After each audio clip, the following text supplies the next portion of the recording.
We all do it, right? Every single night. Or, well, we try to.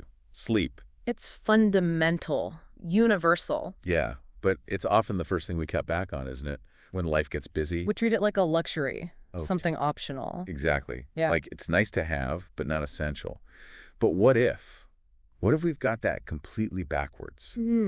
What if sleep isn't just downtime, but like a critical biological necessity that shapes pretty much everything? That's the core idea. So today, we're doing a deep dive. We're getting into Matthew Walker's book, Why We Sleep, to really uncover the science behind it all. And our mission here is to pull out the really crucial insights from his work. We want to show you just how critical sleep is for, well, every single part of your health and well-being. Yeah, it's way beyond just feeling rested. Oh, definitely. It impacts your brain, your body, your mental state, even how creative you are. It's huge. Okay, so let's unpack that, starting with the basics, the foundational science.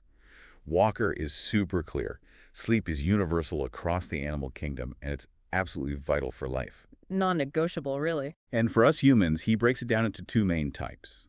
There's NREM sleep, non-rapid eye movement. That's right. That's your deep restorative sleep, where a lot of the physical repair happens. And then there's REM sleep, rapid eye movement. Yep, and that's the stage more associated with dreaming, with processing emotions, and even creativity. Very different functions. So how does our body, manage these? What controls when we sleep and wake up? Well, what's fascinating here is how precisely it's all governed by these internal biological mechanisms. You've got your circadian rhythms first. Our body clocks, basically. Exactly. Your internal 24-hour clock dictating those natural peaks and troughs of feeling awake or sleepy, like a master conductor for your body. Okay, and what's the other piece? Something builds up during the day, right? That's sleep pressure. It's driven by a chemical called adenosine accumulating in your brain. Adenosine. Like brain waste? Sort of, yeah. Think of it as metabolic byproduct. The longer you're awake, the more active your brain is, the more adenosine builds up. Ah, signaling it's time to rest and clear it out. Precisely. So these two systems, the circadian rhythm and the sleep pressure, they work together dynamically to manage your whole sleep-wake cycle. That makes perfect sense. Yeah. And speaking of adenosine, caffeine, that's how it works, isn't it? Walker talks about this. Right. Caffeine basically muscles its way in and blocks those adenosine receptors in your brain. So it tricks your brain into not feeling tired. Yep. It masks the sleepiness signal. And here's the kicker. Walker points out its half-life. Oh, yeah, that was surprising. It's really long, isn't it? It is about 5 to 7 hours for just half the caffeine to leave your system. Wow. So that 3 p.m. coffee, Mm-hmm.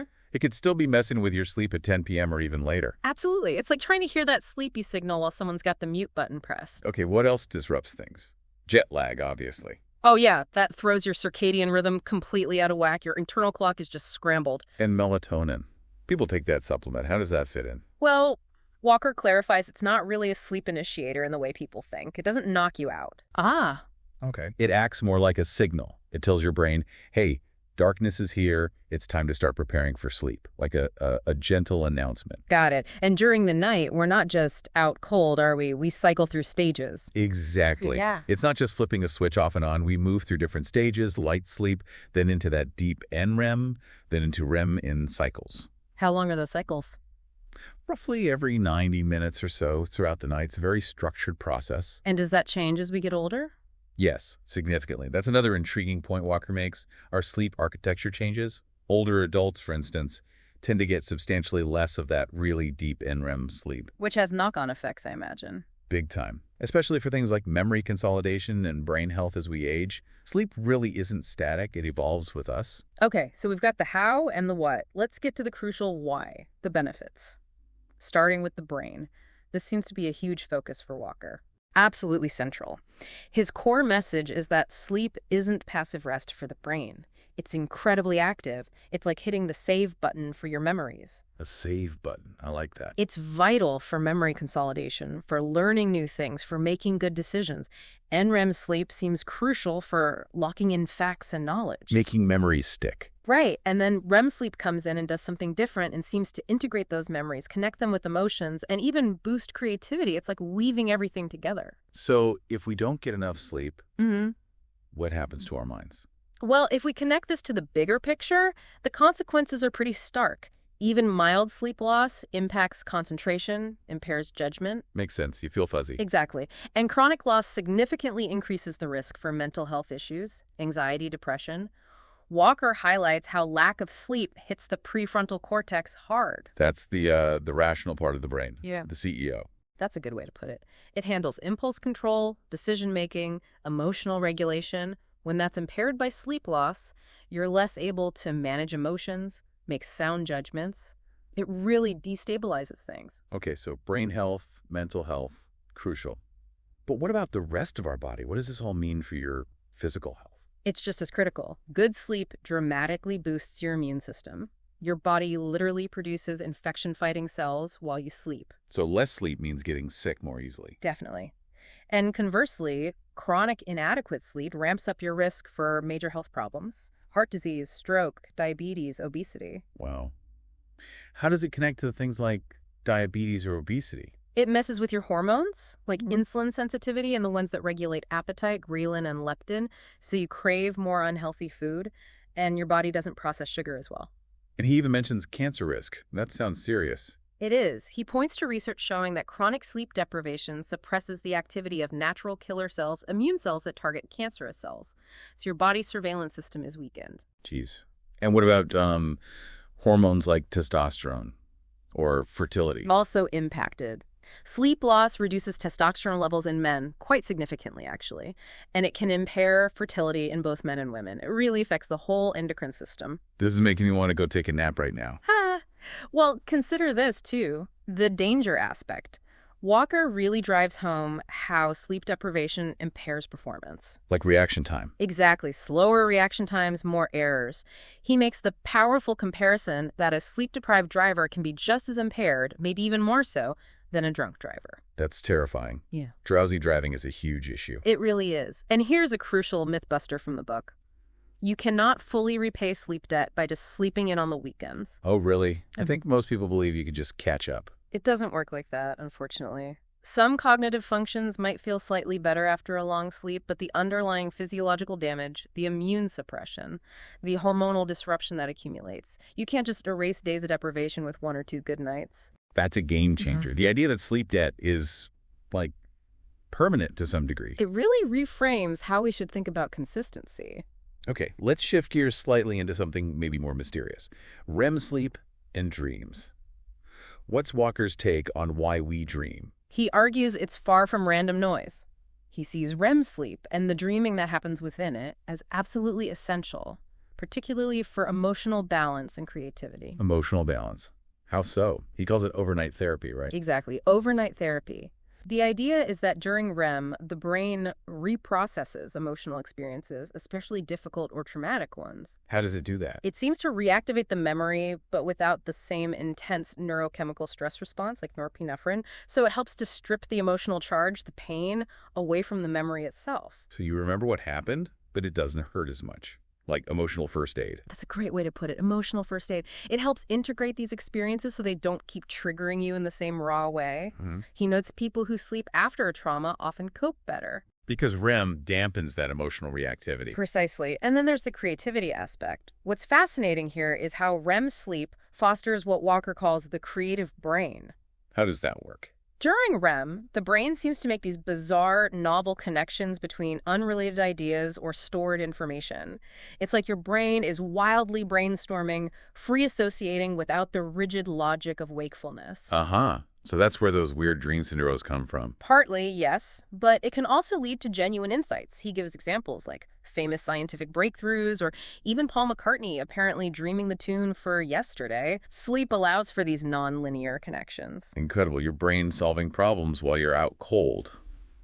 Okay, so if sleep is this important, why are so many of us, well, so bad at it? Walker talks about sleep disorders. He does. He covers the common ones like insomnia, difficulty falling or staying asleep, sleep apnea where breathing stops and starts, often causing people to wake up gasping even if they don't remember it. That sounds scary. It is, and it severely fragments sleep quality. Then there's narcolepsy with uncontrollable sleep attacks, and parasomnia is things like sleepwalking, night terrors. behaviors intruding into sleep. But it's not just individual disorders, is it? He paints a picture of a wider societal problem. Oh, absolutely. A society's sleep crisis, as he puts it, driven by modern life. Like what factors? Artificial light is a huge one, especially the blue light from screens, phones, tablets, computers. It directly suppresses melatonin. The time for bed signal. Exactly. So we're basically telling our brains it's still daytime right before we want to sleep. Then there's the 24/7 work culture, shift work disrupting circadian rhythms. Which puts those workers at higher health risk, right? Massively higher risk, yeah. They're constantly fighting their own biology. And just a general lack of sleep education. We're not taught how vital it is. And all this connects to real-world problems. Definitely. Workplace accidents, poorer grades in schools, worse healthcare outcomes. It's a massive, often invisible public health issue. You mentioned blue light. I mean, most of us are looking at screens before bed. And it's delaying sleep onset, pushing our internal clocks later. And Walker also acknowledges biological differences like night owls or evening types. People who naturally stay up late and wake up late. Right. Their biology is different, but society is often structured around early starts, which constantly disadvantages them, forcing them into chronic sleep deprivation. So what's the long-term cost of all this chronic sleep loss? You mentioned diseases, but does it affect, like, lifespan? Walker connects it directly. He argues chronic sleep loss accelerates the aging process and significantly increases the risk for major age-related diseases. Alzheimer's is a big one he focuses on. How does sleep loss connect to Alzheimer's? This is critical. Remember that deep NREM sleep. One of its functions seems to be cleansing the brain, washing away metabolic waste products that accumulate during waking hours. Like beta amyloid protein, the stuff linked to Alzheimer's plaques. Exactly that. Deep sleep acts like a power wash for the brain. If you consistently miss out on that deep sleep, these toxic proteins can build up over time, increasing Alzheimer's risk. Wow, so sleep isn't just rest, it's like essential brain maintenance. Cleaning house every night. That's a perfect analogy, essential maintenance. Okay, this is all quite sobering, but the book offers hope. Right. What can we actually do to sleep better? He gives practical tips. Yes, definitely. A sleep prescription, if you will. And many are things we can control. Consistency is key. Stick to a regular sleep schedule. Same bedtime and wake time, even on weekends as much as possible. That regulates the internal clock. Precisely. Then, managing light exposure. Avoid bright lights and especially screens for an hour or two before bed. Keep the bedroom cool, dark, and quiet. That signals sleep to the brain. What about things like caffeine and alcohol? Avoid caffeine in the afternoon and evening. And alcohol. People think it helps them sleep, but it actually fragments sleep, especially REM sleep later in the night. So avoid it close to bedtime. And exercise. Regular exercise is great for sleep, but try not to do intense workouts too close to bedtime, as that can be stimulating. What if you're just lying there, unable to sleep? Don't just stay in bed getting frustrated. Walker advises getting up, doing something relaxing in dim light elsewhere, and only returning to bed when you feel sleepy again. Break that association between bed and wakeful anxiety. Those are great individual tips, but Walker also talks about bigger changes, right? Societal ones. Yes, absolutely. If we connect this to the bigger picture, he's really calling for a public health movement around sleep. It's not just an individual responsibility. Like what kind of changes? Things like starting school later for teenagers. Their biology naturally shifts their sleep cycle later, so early school starts enforce chronic sleep deprivation during critical development years. That makes so much sense. Reducing mandatory shift work where possible, or designing shifts more biologically appropriately. Mandating actual sleep education for doctors and other health professionals so they prioritize it with patients. And companies, should they care? Hugely. Encouraging companies to value sleep not just for wellness, but for productivity, safety, and reducing errors. Shifting the culture away from bragging about pulling all-nighters. It's about recognizing sleep as a pillar of health, alongside diet and exercise. Okay, so let's try and summarize the really core messages from this deep dive. What should people take away? I think number one is that sleep is not passive. It's an incredibly active, vital biological process. Yeah, essential for pretty much everything. Memory, learning, your immune system, heart health, emotional stability. Right. And chronic sleep loss isn't trivial. It damages every major system in the body over time. And those two types of sleep, NREM and REM, they both do different but equally crucial jobs. Absolutely. Deep sleep for restoration and cleaning, REM sleep for emotional processing and creativity. You need both in the right amounts, cycling through the night. And crucially, there's no real substitute. You can't biohack your way out of needing sufficient quality sleep. No, you really can't cheat biology on this one. And fundamentally, we need societal changes to protect and prioritize sleep, not just rely on individual willpower against a sleep-depriving environment. So what does this all mean for you listening right now? Hopefully this conversation encourages you to rethink sleep.